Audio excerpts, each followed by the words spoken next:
Bashar al-Assad has served as Syria's president since he was elected at age 34 in 2000. He fell into power after the death of his father, although there was hope for change as he is part of the younger generation. He's continued in his father's footsteps with a violent crackdown on the people of Syria. Despite promises of human rights reform, not much has changed since he took office. In August 2013, he took heat from world leaders, including the President of the United States, for using chemical weapons against civilians. The Syrian civil war goes even further back, with 2011 widely accepted as its starting point. The time has come, and today the United States of America sits down with Russian government leaders to negotiate about taking Assad out of power or leaving him in. The United States believes it is time Assad comes out of power. Russia says that under no condition will he leave.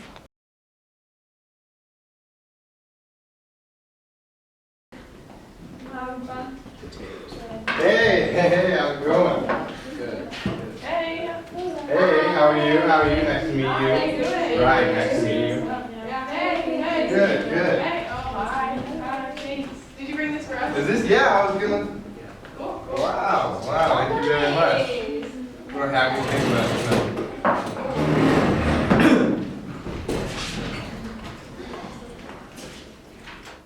Are y'all done with the tea? I mean, we came here to talk business. We're talking about the removal of Syria's president, Bashar al-Assad. His removal? He'll stay in power. Haven't you seen the news? Do you know how horrible this man is? Over 250,000 people have died in the conflict, and another 9 million more have been displaced from violence directly related to the conflict. All of that is pure propaganda. It is just manipulation by Western media. Our country has such strong ties with Syria for over 4 decades. Listen, I'm going to make this very simple. Assad needs to go. These negotiations have stalled in the past couple of weeks because of your refusal to consider the removal of the root cause of this entire ordeal. Not to mention that ISIS will spawn from this conflict.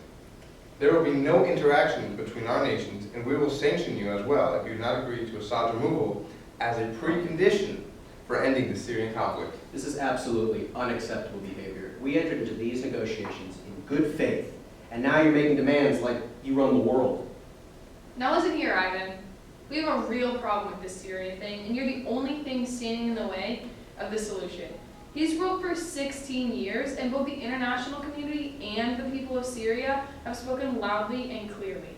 To make matters worse, you constantly violate the ceasefire agreement that we and the Syrian coalition agreed under the guise of conducting military operations against terrorist groups. You need to understand that this is not a tenable situation in Syria. Sooner or later, Assad will go one way or another. Russians don't bow to Americans. Now hold on a second here. There's no reason we have to get all happy. Sit down. Let's have another go. Only on the condition that you do not offend myself, my colleagues, and Mother Russia. We mean no offense. Let's just get back to business. So what's it going to take to have Assad gone? We told you. We are not removing Assad. What part of that is unclear? The part where he's a horrible man, and this man can't be in charge of a country. His decisions don't only affect Russia, but the entire world.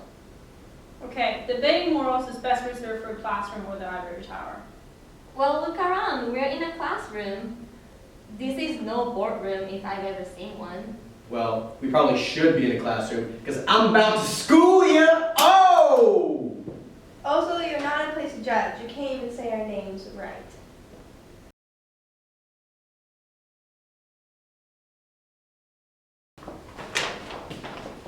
Nice to meet you. My name is John Kerry. Sergey Lavrov, nice to meet you. We have a gift for you. Thank you. Thank you very much. We will treasure this. Hello, I'm John Kerry. John Kerry.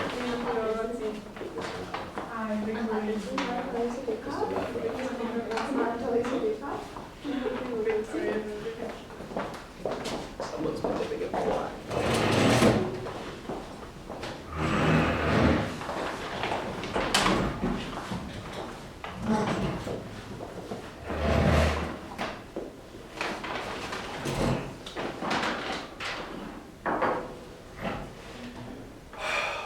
So how you doing? Doing good. How's your family been? I know last time I saw you, your daughter was just starting tennis, am I right? Yeah, little Olga's getting there. She's a real Sharapova, I tell you. Olga, that's right, that's right. How's your son? I hear he's going to med school? He is. Just got into Johns Hopkins. He's doing great. Congratulations, congratulations. Those crackers look mighty fine. Oh, would you like some? Hey, well, take the whole container. You know what? We'd love some. Thank you very much. Sure. As we understand and appreciate your customs. Oh, thank you. Thank you. Hey, it's too bad that we can't, go outside and negotiate. And obviously, that would be not good decorum, but it's such a lovely day. It's a beautiful world out there. Isn't it? Yeah. Thank you for the delicious tea. Now let's get down to business. The United States strongly favors the removal of Syria's President Bashar al-Assad. His removal? Russia is very satisfied with his regime and has no plans of removing him from power. Assad has been in the news a lot recently. This man has created quite the conflict around the world. Due to this conflict, over 250,000 people have died, and another 9 million more have been displaced from violence directly related to the conflict.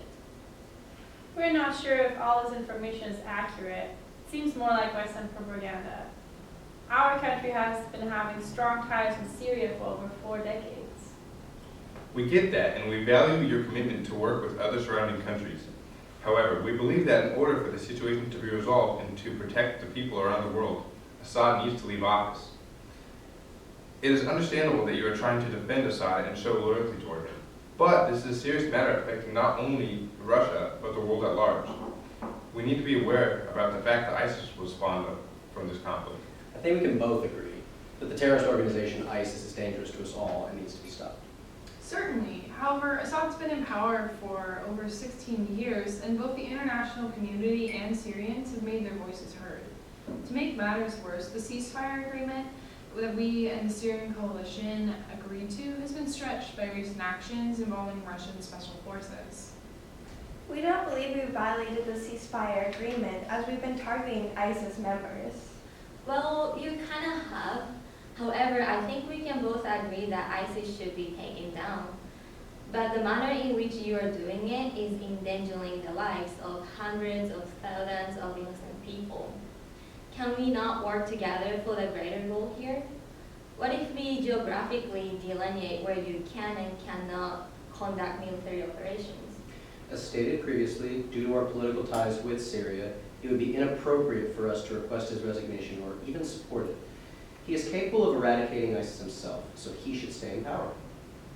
Although we understand your ties to him and the country, there are other ways of defeating ISIS without empowering a tyrannical despot. The people demand a regime change. It is irresponsible of us as world leaders to let him remain in power. This would lead us to assume that the United States does not do this with its own allies. But you could say this very same about the Kingdom of Saudi Arabia, a country known for its oppressiveness. Hold on, we're not talking about Saudi Arabia here, we're talking about Syria.